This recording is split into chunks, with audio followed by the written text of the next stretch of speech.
Hello fellow tankers, this is Dauntless, and today I'm going to be playing in my 113, the Chinese Tier 10 Heavy Tank. I'm going to be playing with my friend Matt over here, just like the last replay, and the map is Fjords, and we'll be starting on the western base. So before we get started into today's replay, I want to do what I call the pre-game analysis, where I break down both teams and figure out where on the map would be the strongest strategic location for the vehicle I'm in. So first things first, we're going to look using XVM and see that they have a very good IS-7 player. But other than that, their team is not the strongest. Our team, on the other hand, is very strong. So this means that I can be aggressive if I want to, and it will allow me to kind of do what I want, be a little bit looser with my gameplay, because I know they'll have my back if I do end up dying. So it lets me be more aggressive. The stronger the team you have, the more aggressive you can be. Second, we're going to be looking at their vehicles. They have a lot of slow, heavy vehicles and not a lot of fast tanks. This means that most of their forces are probably going to be in the south and not a lot are going to be able to go north. And last but not least, artillery. This map, as long as you hug the mountains, artillery really aren't a concern, so I'm not going to even bother even worrying about them in this gameplay. So anyway, we'll get this game rolling here. So as you can see, I'm pushing up into the A9 area, and this is because, like I said earlier, they really don't have a lot of fast vehicles. So strategically, if my friend Matt and I push up there very aggressively, we have a very good chance of just completely taking over that half of the map. And if that happens, the game is over. We pretty much auto-win, just because controlling half the map is huge, because at that point it allows you to either capture their base and force some of the units to go back, or it allows you to completely trap the enemy by flanking them. Now right here, I just want to show you really quick how fast the 113 is. I'm able to keep up with a Soviet medium tank, the 140, without a problem. This is pretty amazing for a vehicle that has 2300 HP and has great armor. This is one of the main reasons why I love this tank so much. So as you can see here, it's super important that if you are going to play aggressively, you have to play aggressive. This is where most people would stop. But I see that we have a TVP that's pushing up. I'm pushing up. I've already told Matt to push up with me. And we're going to come around this corner and try to fight them on this corner. Again, we are controlling the engagement. So by being on this corner, we are forcing them to fight on our terms. We're not going to let them get any farther past this edge, and we are going to control this fight the best we can. Like I stated in the last replay, the 113 plays a lot like a medium tank, but it's an alpha wolf of the wolf pack, if you will, and it plays extremely strong as the leading spearhead when you have a lot of medium tanks with you. It really is kind of the king. You can see right here that I'm doing the best I can to hide my lower plate, which is extremely important because this tank's lower plate is like butter. Anything will go through it. But as you can see, because we took this corner, they can't push out any further without having to go through me. I'm not even hurt yet, and look how dead they are. I have these many tanks behind me, and they literally can't push any further. We are just dominating this fight. They are completely screwed. They can't really withdraw at this point, and they've already lost 3 vehicles. Soon to be 4, and this T-54 is really not fast enough to get out of here. Using my great power to weight ratio, I'm just gonna go take advantage of it.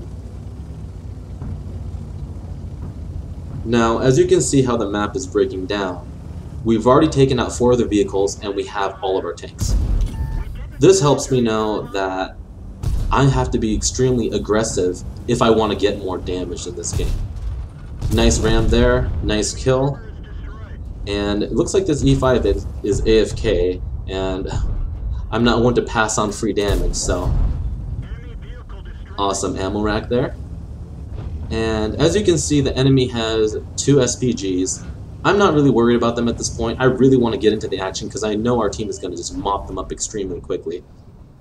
But I'm not going to pass on an easy shot like that. I don't fully aim, and that's because I know that the TVP behind me or any of my allies behind me will kill them. Matt told me over TeamSpeak, he's like, hey, I'm going to take care of this next, the GW Tiger. So I'm like, okay, cool. So I'm going to push ahead. I could have taken a shot there, but it was a little bit risky. I decided to get a little closer before I pulled the trigger. And here we go. Just a quick snapshot. Able to take him out. I've learned not to use auto aim in these situations just because it's not the best when you're moving or the enemy's moving, because it doesn't lead the enemies at all.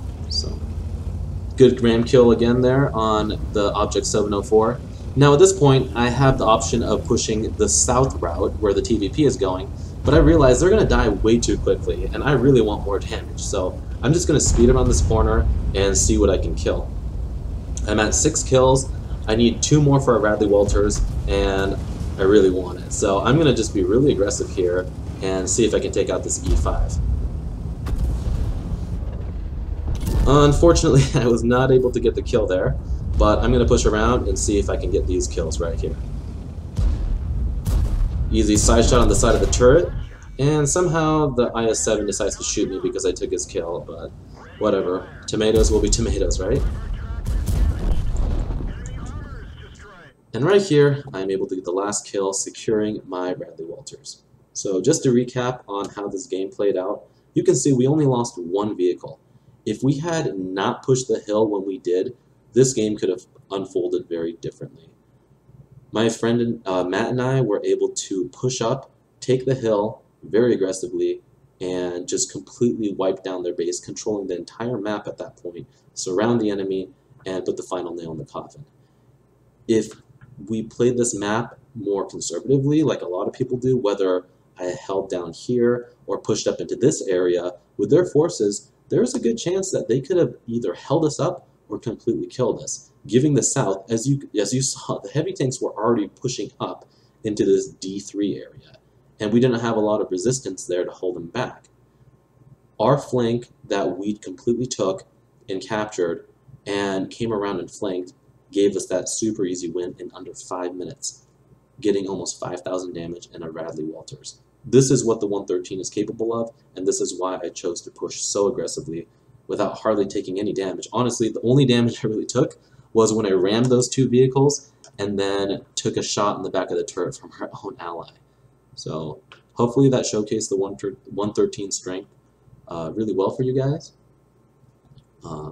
You can see how important it is to have a strategy like that, because without that strategy, this game again could have unfolded very differently. So anyway, hope you guys liked this replay. I know it was a short one, but I'm going to try to get some sleep now.